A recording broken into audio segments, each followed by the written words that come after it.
Papa. 7e art, l'avant-première du film Angagno Nani vient d'être projeté au grand public.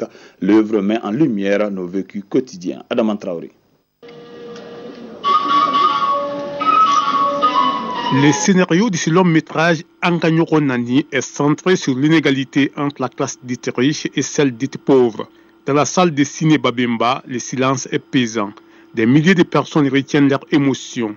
Les images défilent, elles décrivent la beauté des séquences et la nature humaine. Angagno Nani, c'est venu d'un problème, d'un constat qui est arrivé au réalisateur quand il était plus jeune. C'est-à-dire un jour dans la rue, il a assisté à l'accouchement d'une personne qui était dans la rue. C'est un message de tolérance dans le film parce que le film, il y a des personnes dans notre société qui sont souvent rejetées par la société. On les voit, on leur donne chaque fois un petit jeton, 10 francs, 100 francs. Mais ces personnes, ils sont dans des conditions qu'on ne soupçonne pas souvent.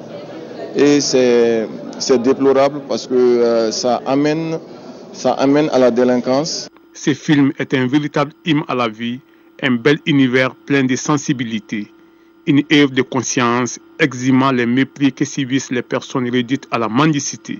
Le public s'est laissé emporter et transporter par l'humanité et la force émotionnelle. Après une demi-heure de projection, une partie du public a coulé des larmes d'émotion. Très touché par le contenu du film qui retrace effectivement ce que les adolescentes et ce que les adolescents et les personnes handicapées subissent vraiment dans la société. Le film a été un film très pensif. On doit toujours encadrer nos enfants dans le cadre de l'éducation.